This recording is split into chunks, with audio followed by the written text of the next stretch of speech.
우리가 오늘 수업할 거는 권리 능력 그리고 법인격에 대한 얘기를 할 겁니다. 자, 내용은 법지문이고요. 다음에 조금 일단 재밌는 내용인데 제대로 이해를 못하면 까다롭게 느껴질 수도 있는데 실제로 내용은 흥미로운 내용입니다. 우선 이렇게 되겠죠?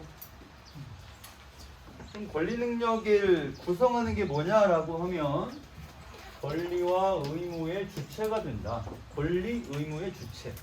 이 세 단어가 권리 능력을 구성하고 있죠. 사람은 태어나면서 저절로 권리 능력을 갖게 되죠. 생존 내내 보유한다. 그러면 이 문장을 이 첫 번째 문장이라 하고 이 문장을 두 번째 문장이라 합시다. 그래서 문장을 그냥 1번 문장, 여기까지 2번 문장, 그 다음을 3번 문장이라고 하면 질문을 여러 개 해볼 건데요. 우선 1번 문장에 없는데 2번 문장에 추가된 컨텐츠가 있습니다. 그게 뭘까요? 1번 문장에 없는데 2번 문장에 추가되는 거예요. 2번 문장. 왜 3번 문장까지 가요? 재산. 2번 문장에 재산이란 말이 있어요?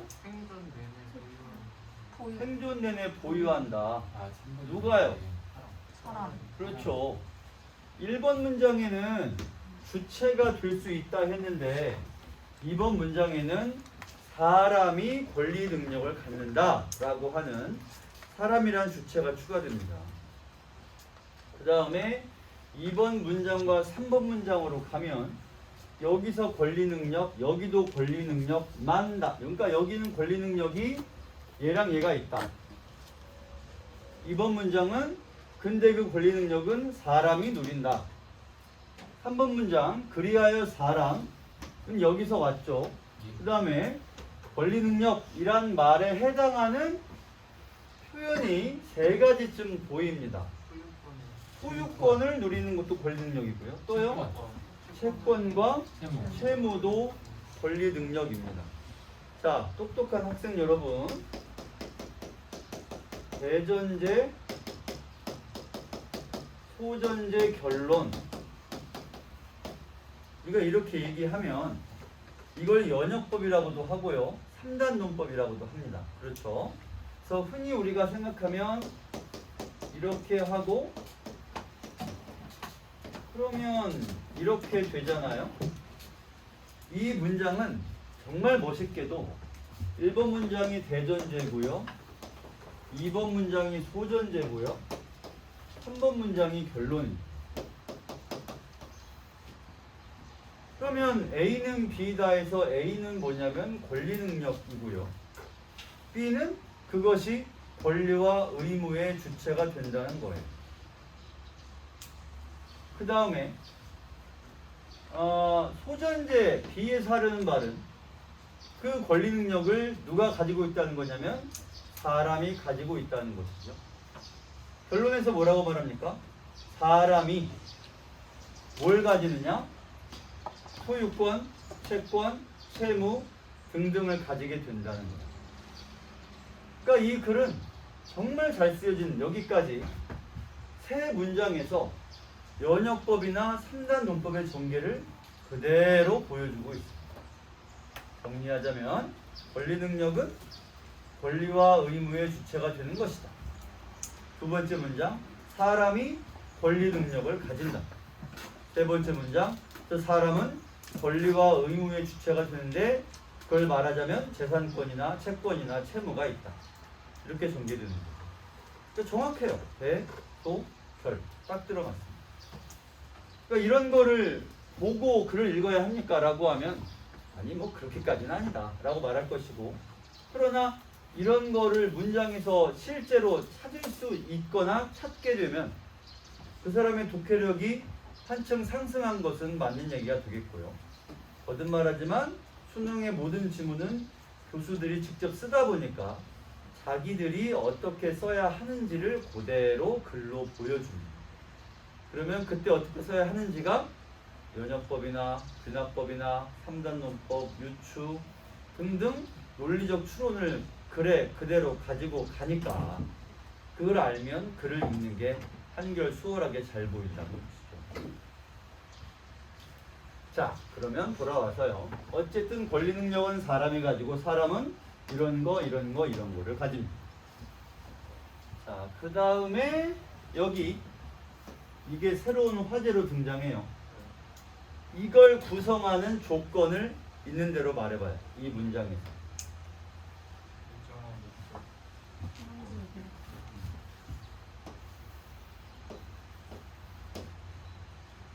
사람들의 결합체. 정확히는 단체가 되겠고 그 단체가 사람들의 결합체를 가리키는 말인 거니까 단체라고 하는 게 맞겠죠. 아니면 사람들의 결합체인 단체까지 말하거나. 끝인가요? 여기까지 해야 3번 조건, 세 조건이 모두 만족되어야 법인격이라고 말할 수 있겠죠. 그러니까 법인격도 권리 능력인 거예요. 법인격도. 그럼 법인격이라고 하는 건 어떻게 생겨나냐? 첫째, 단체가 가질 수 있고요. 둘째, 요건이 있어야 되고, 셋째, 법으로 부여됩니다.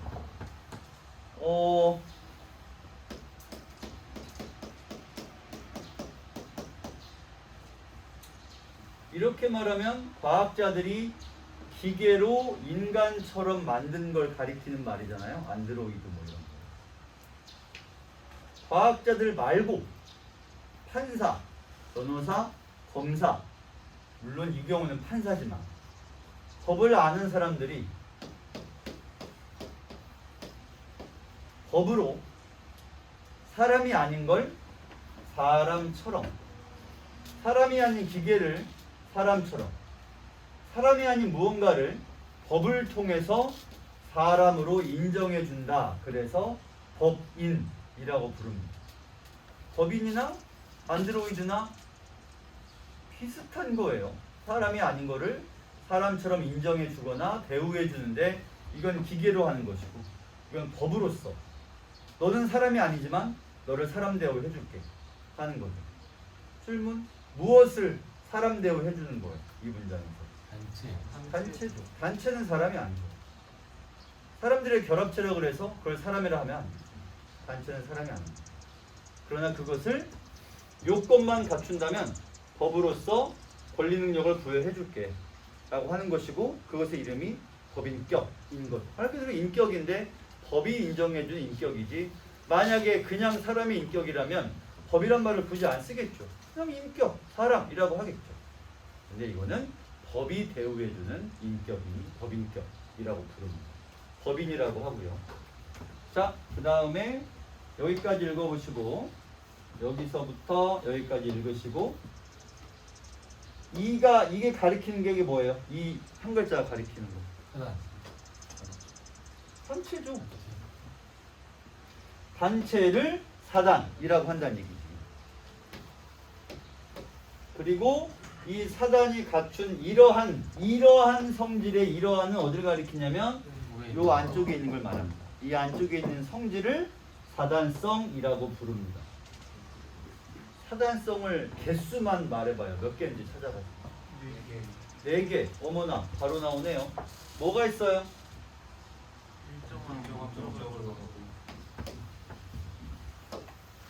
여기까지 해야지. 왜 이따가 말아 항상.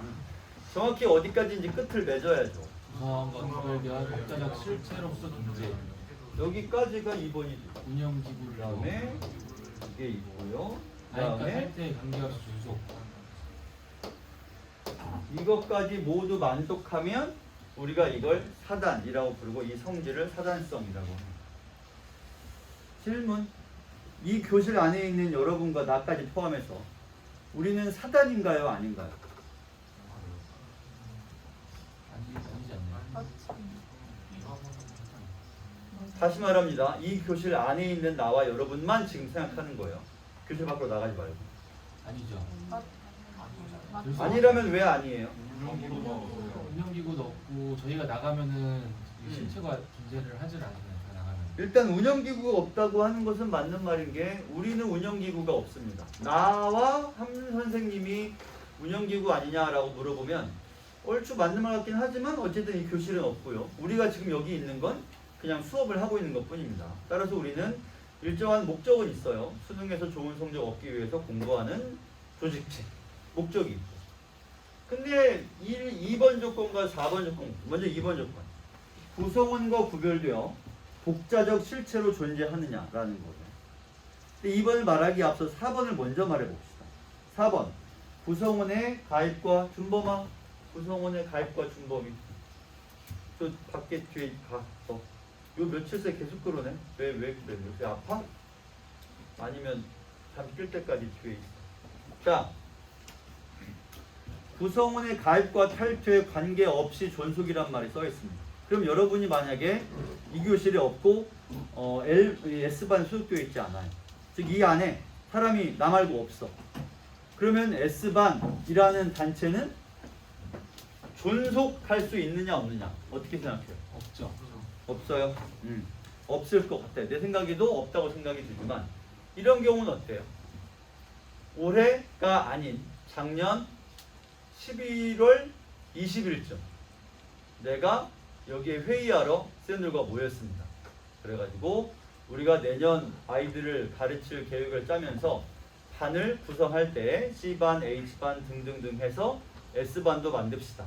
S반은 성적대를 몇 등급부터 몇 등급으로 하고 인원은 몇 명으로 하고 담임은 고대영 선생님이 맡으세요.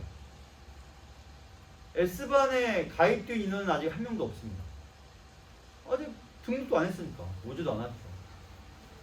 그러면 S반이라고 하는 거는 그때 있어요 없어요 라고 하면 여러분은 뭐라고 할 거예요? 없다고 해야죠. 내가 담임이 있고 들어오게 되면 S반에 포함시켜서 운영을 할 거야 라고 이미 이 전체에서 결정을 했어. 그래도 S반은 없다. 대신 S반용으로 책상과 걸상도 들여놓고 교실도 배정하고 담임쌤도 준비하고 의복도 준비하고 S반에 몇 명이 들어올 걸 감안해서 식당도 준비했습니다. 그래도 S반은 없느냐? 없죠. 라는 얘기예요. 어때요? 이렇게 하면 그래도 없죠. 구성원의 가입과 탈퇴에 관계없이 라고 써있으니 여러분들이 가입하지 않아도 존재하는 단체를 우리가 사단이라고 부릅니다. 다 탈퇴해도 존재하는 단체를 사단이라고 부릅니다. 따라서 사단은 구성원이 0명일 수도 있다는 거죠. 이 조건에 따르면. 그러니까 사단이라는 것의 의미는 우리 생각과는 많이 다른 거예요. 우리가 아니 구성원이 없는데 어떻게 단체가 있느냐. 여기서 그렇다라고 말하니까 그런가? 하고 생각을 해야 됩니다. 상식과 어긋나잖아요. 사람이 없으면 단체도 없지. 근데 이렇게 써 있잖아. 그렇게. 가입과 탈퇴에 관계없이 존속한다는 거. 그러면 우리 상식에서 벗어나는 거죠. 그래서 여러분들은 그럼 이걸 어떻게 이해하느냐? 내가 지금 물어본 질문의 답은 있다냐 없다냐? 사실 있다 없다는 중요하지 않습니다.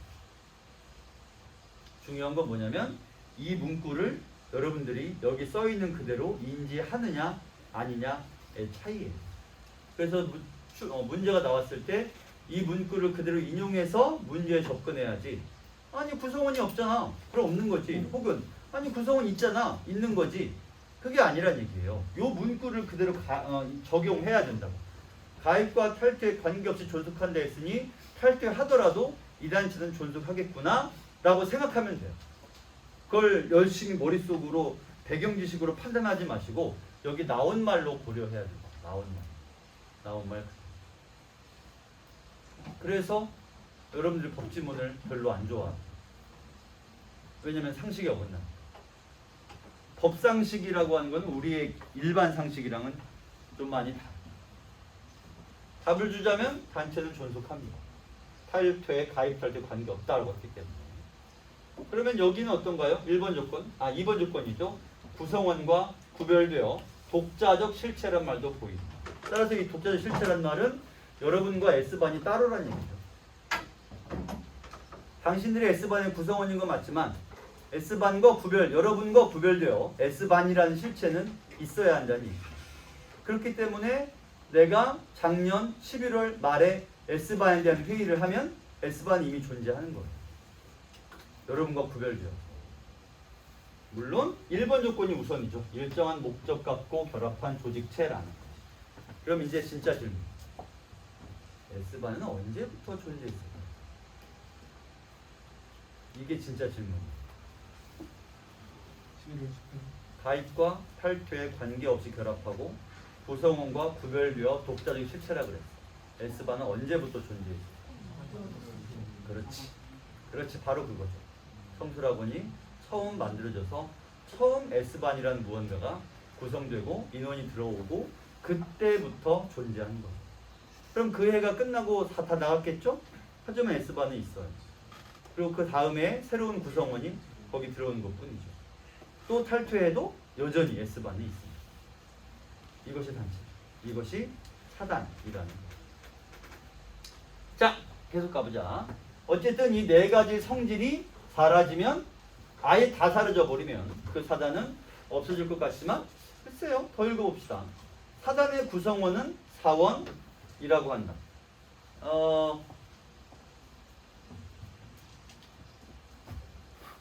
정윤이도 일어나. 정윤이도 저 뒤로 가.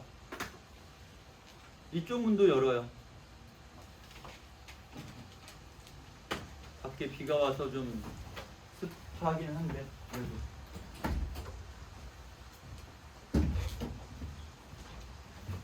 교재 없이 봐도 이쪽 저기 상인 옆에 가서 책상에 교재 내려놓고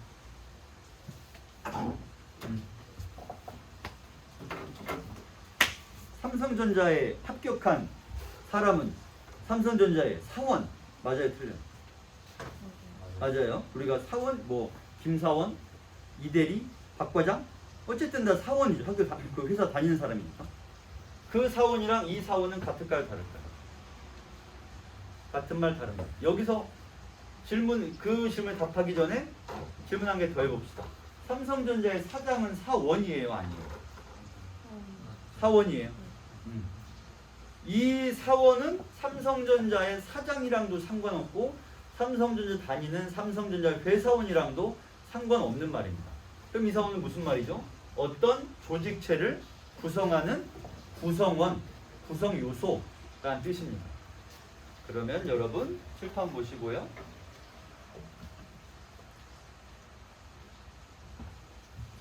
이거 다른 색으로 볼까?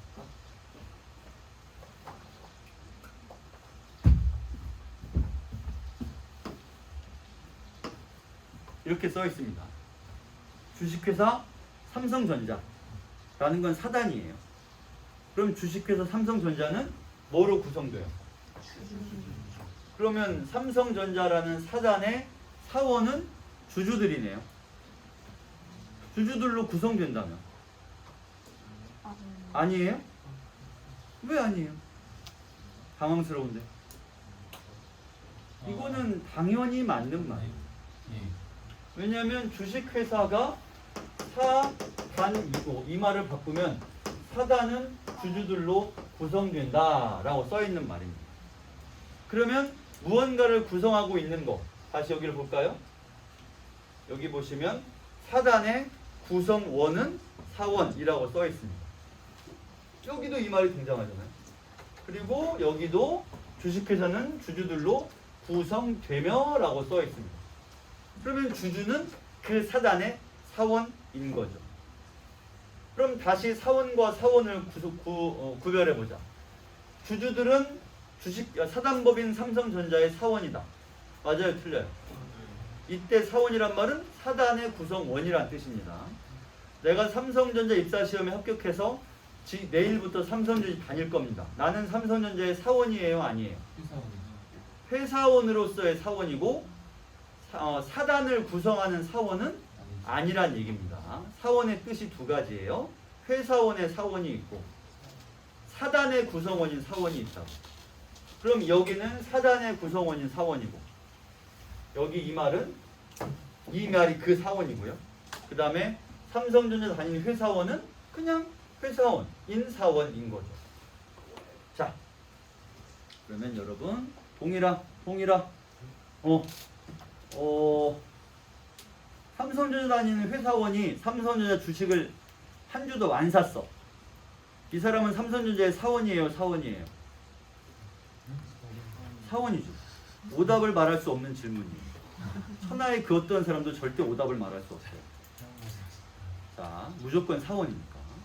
그럼 이 사람은 사원이냐 사원이냐 물어보면 사원이라고 말해야 되는데 어떤 사원이라고 말해야 되냐면 회사원인 사원인 거예요. 주식이 없으니 주주가 아니고 주주가 없으니 사단의 구성원인 사원이라고 볼 수는 없어요. 따라서 삼성전자 단위 회사원이 사원이면서 사원이 되고 싶다면 주식을 63,000원 주고 한 장 사면 됩니다. 그러면 사원이면서 사원이 될 수 있어요. 삼성전자 주식을 산 사람은 지금 피눈물을 흘리면서 괴로워하고 있겠죠. 95,000원까지 올라갔던 게 63,000원이 됐어요.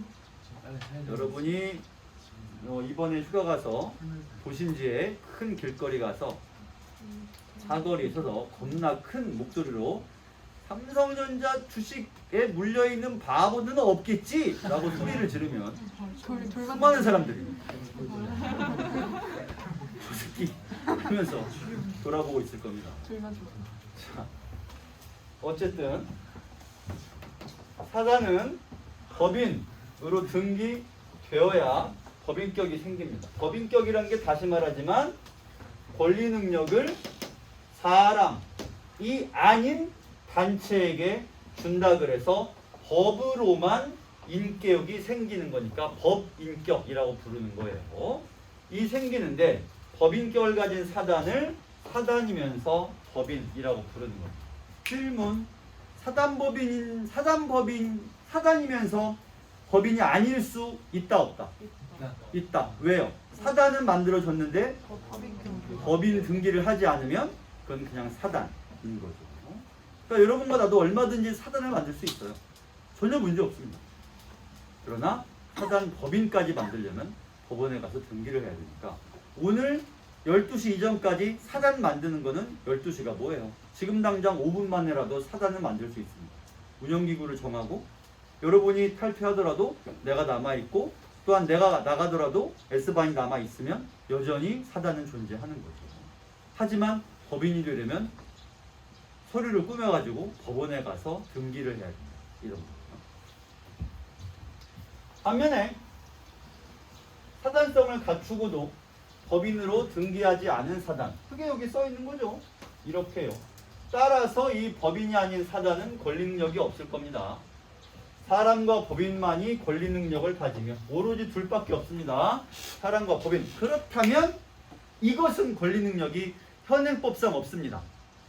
그리고 이것이 권리 능력을 가지냐에 대해서 인류는 지난 30년간 영화를 만들면서 토론해 왔습니다. 뭘까요?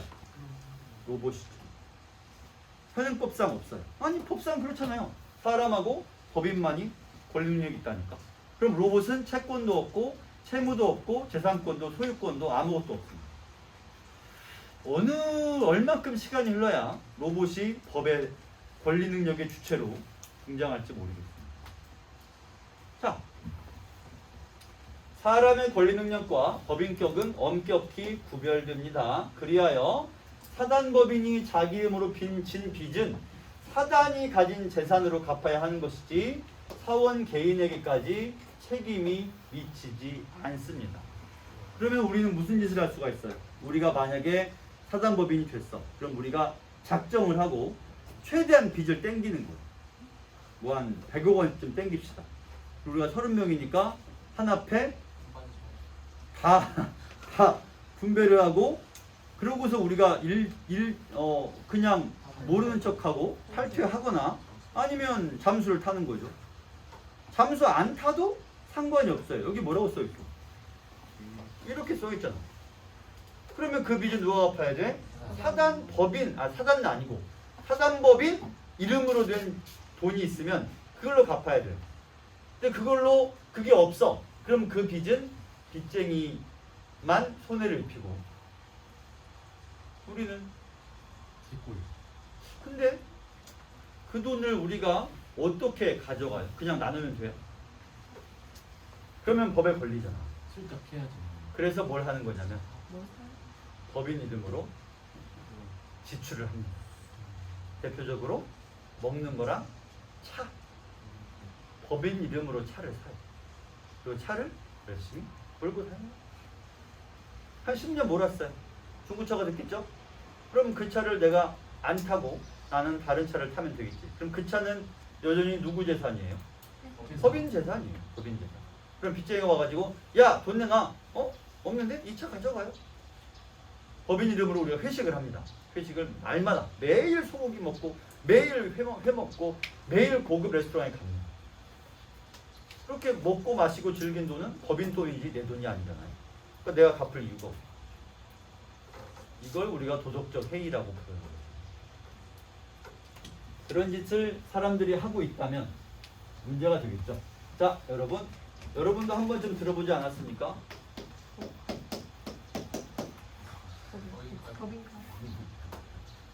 당신들이 알 정도면 이게 얼마나 널리 퍼져 있다는 얘기예요.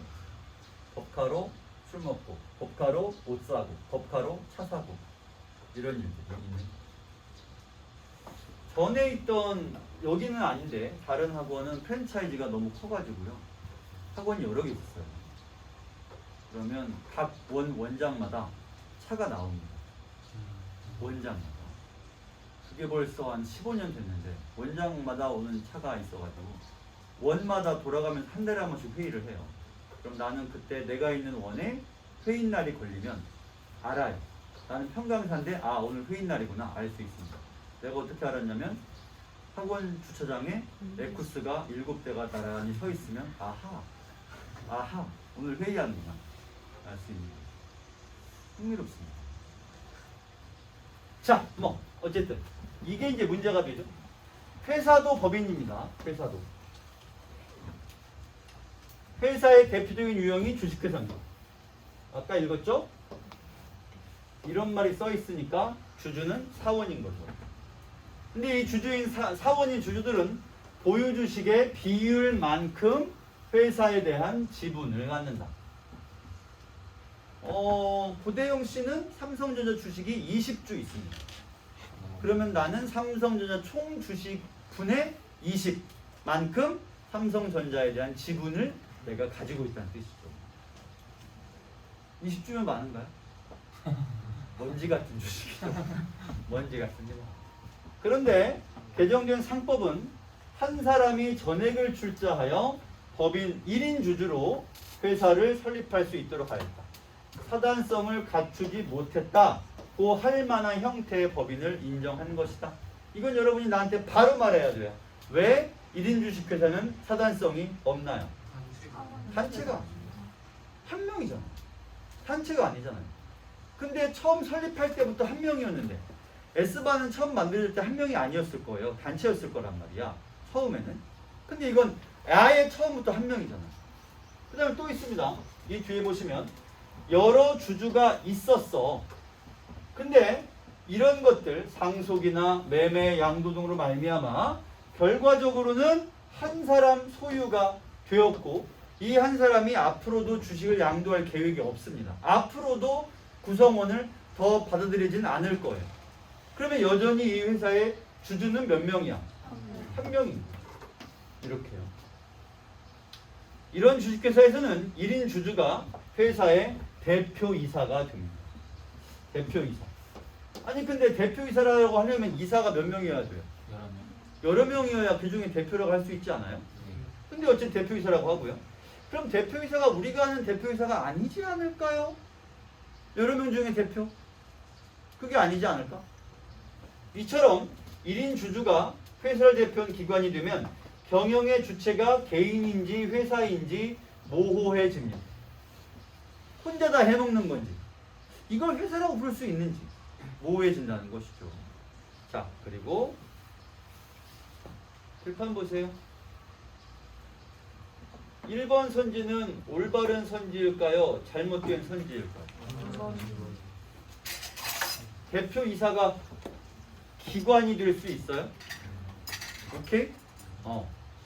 이거를 지문을 읽지 않고 대표이사는 몇 명이야? 한 명이야, 여러 명이야? 한 명이라고 했어요. 한 명인데 기관이 된다.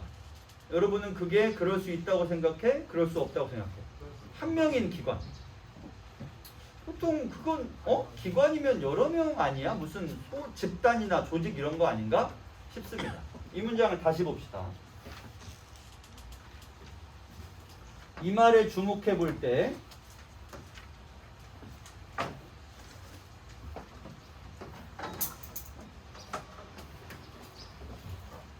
이처럼을 힌트로 해서 같은 의미와 자격이 되는 말을 빗금 앞뒤로 하나씩 찾아요.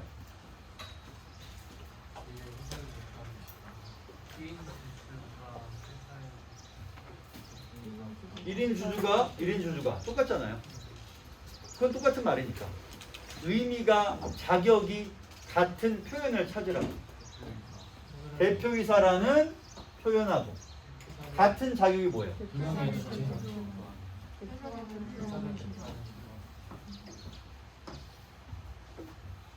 정말 쉽죠.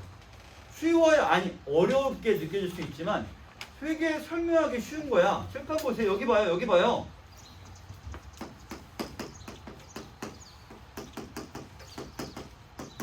이걸로 문장 두 개를 말해봐요. 빗금 앞에는 어떻게 읽어요? 1인 주주가 회사의 대표이사가 됩니다.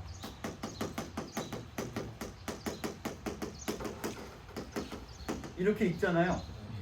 똑같은 문장을 빗금 뒤로 만들어봐요. 어떻게 빗금 뒤에는 어떻게 되어 있어요? 1인 주주가 대표하는 기관이 됩니다.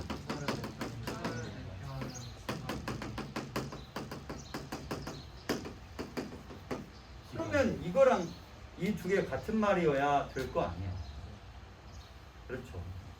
따라서 1인 대표이사랑 이꼴 대표하는 기관. 대표이사 한 명이 기관이 된다는 얘기죠. 자, 뒤에 나가는 사람들 이제 다 들어오세요. 이 정도 지났는데 잠이 안 깨면 그것도 큰일입니다. 들어오시고, 기관이 되면 경영의 주체가 그 1인 주주 혼자인지 회사 전체인지 모호해집니다. 또 법인인 회사의 운영이 독립된 주체로서의 경영이 아니라 마치 개인 사업자의 영업처럼 보이는 것이다. 이렇게 되면 이거 문제가 단체로 만들어져서 단체로서 운영되어야 하는 회사가 1인 주주 혼자서 회사를 다 해먹고 있잖아요. 그러면 너무 당연하지만 이 1인 주주가 무엇을 추구하겠어요? 자기의 이익을 추구하겠죠. 그걸 우리가 어떻게 제어할 수 있겠냐는 거예요. 여러분이 지금 까먹고 있는 게 있는데 주주가 한 명이랬지 회사에 사람이 한 명밖에 없다는 건 아닙니다. 이 회사에 다니고 있는 사람이 여러 명, 100명, 200명일 수도 있는 거야. 다만 무언만 한 사람인 거예요. 주주만 한 사람인 거예요. 주주 혼자 이익을 다 가져갈 수 있겠죠. 일하는 사람들은 계속 헛수고만 하고 있는 거죠. 돈은 주주가 다 먹고 주주는 한 명인 거예요. 그러면 어떻게 혼자서 이익을 다 먹느냐? 사원들 월급도 줄 거 아니냐? 월급도 주겠죠. 또 밑에 하청회사한테 돈 주고 물건도 납품 받겠지. 그럼 혼자 다 해먹는 건 아니잖아요. 자, 어떻게 하는지 봅시다. 문제가 일어난다. 어떤 문제냐면 구성원인 사람의 인격과 법인격이 분간이 안 됩니다. 자, 사람이란 건 그 사람 개인 한 명을 말합니다. 법인격이라고 하는 건 1인 주주인 그 집단의 대표이사를 말합니다. 그 대표이사가 그 법인을 몽땅 다 자기 것으로 좌지우지할 수 있는 상황입니다. 그러면 문제가 일어나요. 상법상 회사는 이사들로 이루어진 이사회만을 업무집행의 의결기관으로 두고 있고, 또한 대표이사는 우리가 알고 있듯이 이사 중 한 명으로 이사회에서 선출되는 기관입니다. 여기 한 번 더 말해주죠. 대표이사는 기관이다. 사람 한 명이 기관, 단체, 조직체제라고 우리가 알고 있는 그 기관이라는 게 될 수 있다는 거죠. 기관이고요. 그리고 이사의 선임, 이사의 보수는 주주총회에서 결정하는데 여기 있네요. 주주가 한 사람입니다. 이렇게 됩니다. 자, 그럼 여러분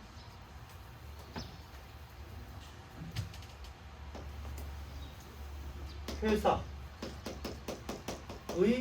일을 결정 하는 건 누가 하냐면 이사회가 합니다. 여기 뭐라고 써있어요? 업무집행의 의결기관. 회사 일이 업무죠. 이 업무에는 모두 포함되어 있겠어요.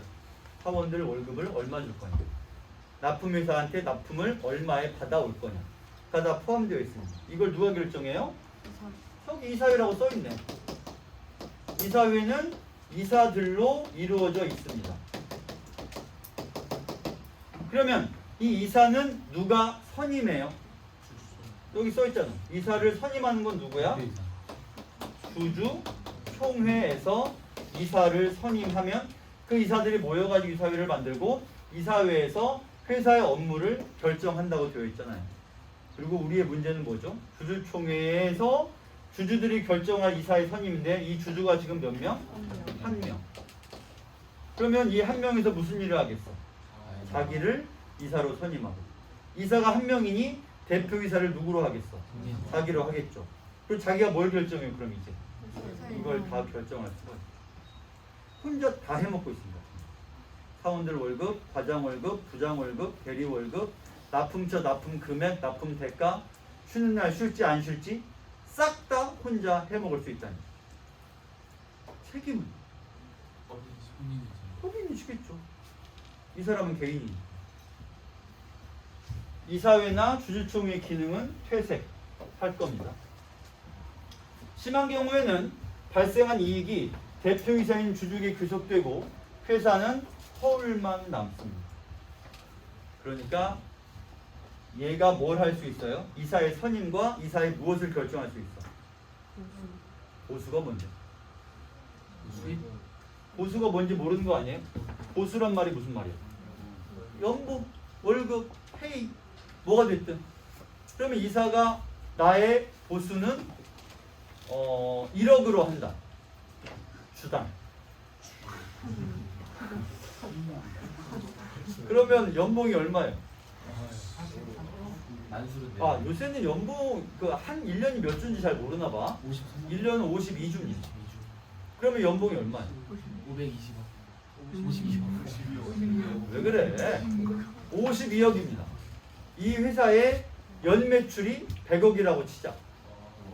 그럼 52억이면 이익금의 전부가 아니라 반밖에 안 해봤네. 그냥 이익을 다 가져가는 건 물론이고 이익이 아닌 것까지 가져가야 52억이 될랑말랑 합니다. 일반적으로 회사의 순이익률은 25%에서 왔다 갔다 하거든요. 그러니까 이 회사가 100억 매출을 올리면 순이익이 25억쯤 남는데 이 이사의 연봉이 52억이 되려면 회사는 이사 월급 주려고 빚을 져야 돼요. 월급 주려고. 그러고 나서 법이 회사가 망할 지경이 되면 이 대표이사는 개인 재산으로 그 빚을 갚아야 된다? 갚을 필요 없다. 갚을 필요 없다는 거죠. 법인은 법인이고 나는 나니까. 나는 법인이 아니잖아요. 나는 개인이. 야, 이거 참. 그래서 법이 가만히 있지는 않습니다. 이처럼 회사의 운영이 한 사람 개인의 사업처럼 이루어지고 회사의 인후가 형식은 방식에 지나지 않는 경우에는 회사와 거래해 있는 사람들이 피해를 볼 문제가 가능성이 있겠죠. 그래서 어떻게 해요? 이때 그 특정한 거래관계에 관해서만 예외적으로 회사의 법인격을 일시적으로 부인하고 회사와 주주를 동일시해야 한다. 다시 말해 법인의 책임을 누구에게 지우는 거예요? 주주에게 지우겠다는 거죠. 그럼 그 주주가 지금 몇 명이야? 한 명이니까 그 사람이 책임을 져야 한다. 이 관계에 대해서는 네가 책임을 져. 법인격을 부인한다고 하는 건 법인을 구성하고 있는 사원들에게 책임을 묻겠다는 얘기입니다. 법률은 이에 대하여 명시 규정은 또 명시 규정은 안 하고 있네요. 그러나 권리 남용의 조항을 끌어들여서 이를 받아들인다. 질문. 이런 해석을 무슨 해석이라고 합니까? 아시는 분 있으면 용감하게 말 좀 해봐요. 확대 해석. 아닙니다.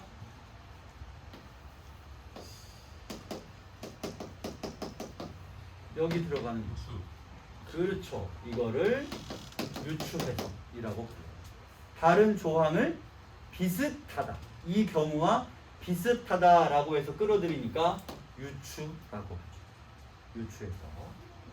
자, 회사가 1인 주주에게 완전히 지배되어 회사의 회계, 주주총회, 이사의 운영이 적법하게 작동하지 못하는데도 회사에만 책임을 묻는 것은 법인제도가 남용되는 사례이니까 이 경우의 책임은 법인에게 묻지 않고 주주에게까지 책임을 묻겠다. 남용되지 않게끔 이라는 것이죠. 이런 경우가 그렇게 드물지 않습니다. 법인을 만들고 법인에게 책임을 주고 자기는 띵까띵까 놀러 다니는 행위를 우리가 드물지 않게 보고요. 비슷한 죄로 배임이라는 죄가 있어요. 이것도 알아두세요. 여러분들이 회사에 들어갔어. 월급도 받아. 근데 월급이 슬금슬금 밀리네? 회사에 흉흉한 소문이 돕니다. 뭐냐면 사장이 자기 아내와 아들과 딸에게 회사 돈을 밀어주고 있다. 그래서 알아봤더니 무슨 일이 있었냐면 사장이 아들과 아들이 만든 조그만한 다른 회사, 아내가 운영하는 식당, 딸이 운영하는 옷가게에다가 상식적이지 못한 만큼의 소비를 하고 있다는 거죠. 회사 옷을 그 옷가게에서 맞춘다든가, 회사 회식을 반드시 그 식당에서 하고 있다든가, 아니면 우리 회사에서 만드는 제품의 특정 자재를 아들이 운영한 회사에서 사오고 있다든가. 거기까지는 법적으로 안 걸려요. 뭐가 걸릴까요? 그 식당 메뉴 하나 값이 2만 원인데 우리 회사 사람들에게만 10만 원에 판매를 하고 있다. 근데 그걸 회사 사장이 그대로 산다. 옷값이 원래 5만 원인데 우리 회사 유니폼 값이 한 벌에 120만 원이 된다. 이렇게 되면 그걸 배임이라고 해요. 배임이란 뭘까요? 배임이란 책임을 진 사람이 그 집단 이외의 구성원이 이익을 보도록 하여 자기의 임무를 배신하니까 배임이라고 합니다. 사장의 임무는 뭐죠? 누가 이익을 얻게 하는 거예요? 사원, 회사가 이익을 얻게 하는 거죠. 그 임무를 배신하니까 배임이라고 부르는 거죠. 그렇게 해서 회사가 부실해지고 회사의 빚이 많아지면 나중에는 책임질 거 없이 그냥 이건 법인이고 내 할 바 아니다 로 회사가 풍비박산 공중분해 돼버리면 여러분들 실업자가 되고 사장만 띵까띵까 하게 되겠죠. 이런 것도 죄 이와 같이 아까 그 항목이나 이 항목을 적용해서 사장에게 책임을 물을 수가 있다라는 거죠. 법이 그렇게 말랑말랑하지가 않습니다.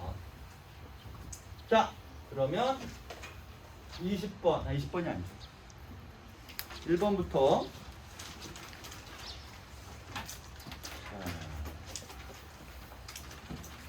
이게 지금 몇 페이지죠? 118이요. 118. 오케이. 자, 틀린 걸 찾고 있습니다. 어느 게 틀리나요? 5번이요. 왜요? 우선 첫째, 권리와 의무를 누릴 수 있는 자격을 주는 제도는 법인 제도입니다. 따라서 사단일 수가 없고요. 저기 법인이라고 들어가도 사실은 문제가 있는 게 법인은 사람이지 제도가 아닙니다. 저기는 정확히 말하자면 법인격 제도나 법인 제도라고 들어가야 되고요. 사단이란 말은 더 말이 안 되는 게 사단은 그냥 단체이지 인격을 누리지 못하죠. 다음 2번. 이해로 옳은 것은 1번이 여러분 말대로 답인데 2번은 왜 틀려요? 법인격을 갖는 건 누구예요?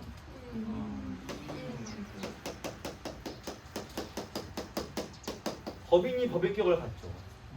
대표이사는 법인격과 엄연히 뭐한다? 구별돼. 대표이사는 개인의 사람이고 법인격은 그 회사가 갖는 거죠. 소청현 정신 차려. 이사의 보수를 결정해. 누가요?